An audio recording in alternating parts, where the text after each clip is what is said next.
1월 30일 화요일 바리새인들의 분쟁이란 제목으로 요한복음 9장 13에서 23절의 말씀입니다. 사랑의 하나님 감사합니다. 오늘도 말씀 묵상의 시간을 주심에 감사합니다. 이 시간을 통하여서 하나님의 말씀이 들리고 복음이 들리기 원합니다. 구속사의 말씀이 깨달아질 수 있는 은혜를 주시옵소서. 오늘 주시는 이 말씀이 제게 주시는 하나님의 음성으로 들을 수 있도록 성령님 도와주시옵소서. 말씀대로 믿고 살고 누린 인생이 되게 하시고 이 시간도 우리와 함께하여 주시옵소서. 감사드렸고 예수님의 거룩하신 이름으로 기도드립니다. 아멘. 본문의 말씀입니다. 그들이 전에 맹인이었던 사람을 데리고 바리새인들에게 갔더라. 예수께서 진흙을 이겨 눈을 뜨게 하신 날은 안식일이라.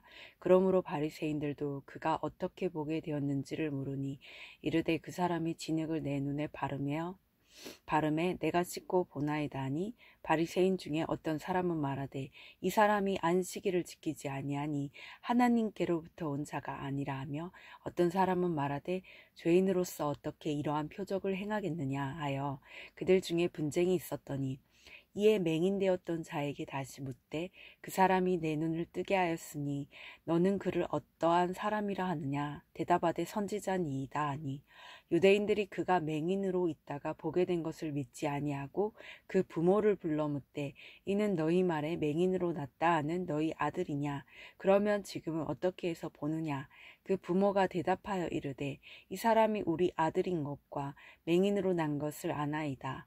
그러나 지금 어떻게 해서 보는지 또는 누가 그 눈을 뜨게 하였는지 우리는 알지 못하나이다. 그에게 물어보소서. 그가 장성하였으니 자기 일을 말하리이다. 그 부모가 어떻게 말한 것은 이미 유대인들이 누구든지 예수를 그리스도로 시인하는 자는 출교하기로 결의하였으므로 그들을 무서워함이러라. 이러므로 그 부모가 말하기를 그가 장성하였으니 그에게 물어보소서 하였더라. 아멘. 도움말입니다. 분쟁은 서로 대적하여 자기의 뜻대로 되길 주장하는 것입니다.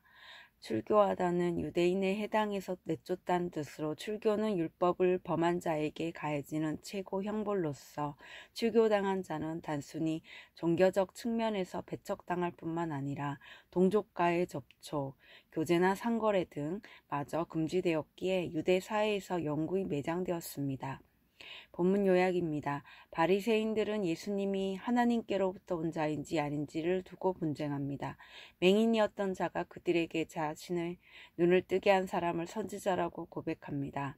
하지만 그의 부모는 출교당할까봐 무서워서 아들이 어떻게 보게 되었는지 또 누가 그 눈을 뜨게 하였는지 모른다고 대답합니다. 오늘의 중보기도입니다. 함께 기도해 주세요.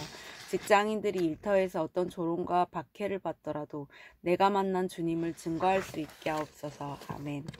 본문의 해설입니다. 첫 번째, 안식일에 하신 일 13에서 17절의 내용입니다. 안식일은 우리가 세상과 구별되어 하나님의 복을 누리는 날입니다. 이 안식일에 눈을 뜨게 된 맹인은 태어나서 처음으로 진정한 안식을 누렸을 것입니다. 안식일의 주인이신 예수님을 만났기 때문입니다. 그런데 바리새인들은 안식일을 기억하여 거룩히 지키라는 율법을 지키지 않았다는 이유로 예수님을 죄인 취급합니다. 안식일의 참된 의미를 모르고 그저 율법을 지키는 것이 목적이었던 것입니다. 안식일의 참 의미는 성취하신 예수님을 만날 때 진정한 안식을 누리며 회복을 경험하게 됩니다. 적용 질문입니다. 나는 예수님 안에서 진정한 안식을 누리고 있습니까?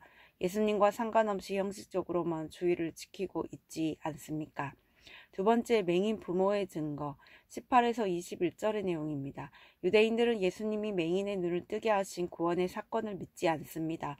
그래서 허위 증거를 찾고자 맹인의 부모를 불러 신문합니다.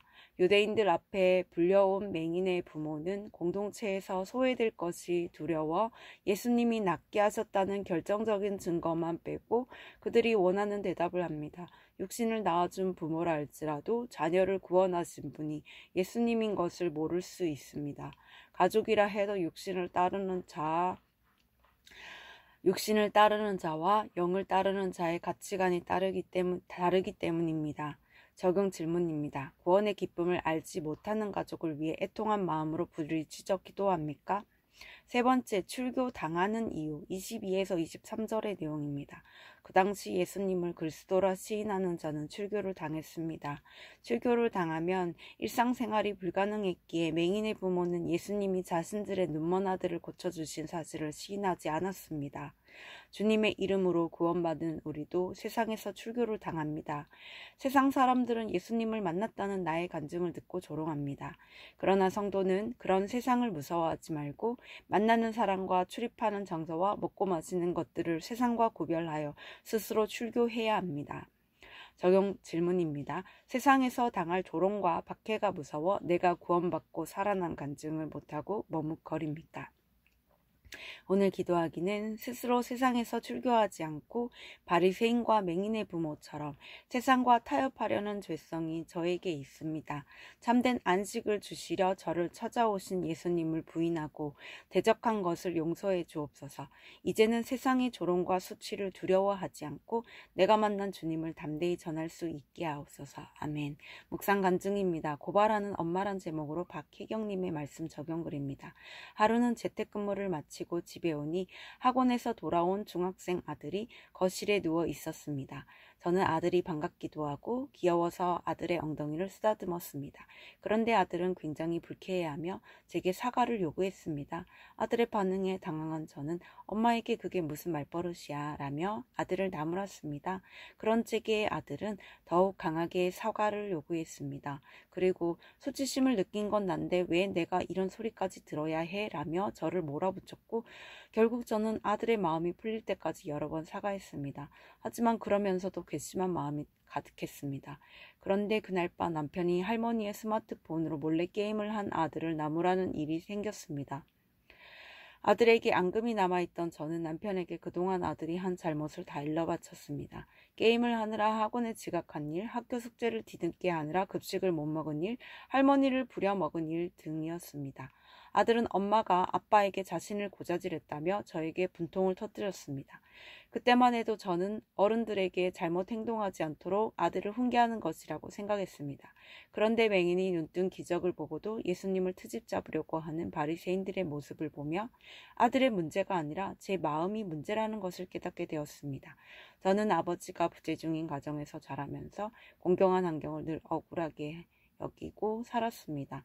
그런데 아들에게 사과를 강요당하는 사건이 오자 또다시 억울함이 올라오고 자존심이 상해 괜히 남편을 통해 아들에게 화풀이를 했던 것입니다. 이런 저의 연약함을 보게 되는 사춘기 아들의 마음을 읽어주지 못하고 부모로서의 권위만 내세우며 아들을 정죄한 것을 회개할 수 있었습니다. 앞으로는 아들이 저의 잘못을 지적하고 자기 감정을 솔직히 드러낼 때 아들의 태도나 말투보다 그 마음과 본질에 집중하고 진심 어린 사과를 하겠습니다. 이분에 적용하기는 자녀들을 훈육할 때 과거의 잘못을 언급하지 않겠습니다. 가정 예배를 드릴 때 아이들이 저를 비난하는 말을 해도 화내지 않고 잘 듣겠습니다. 입니다.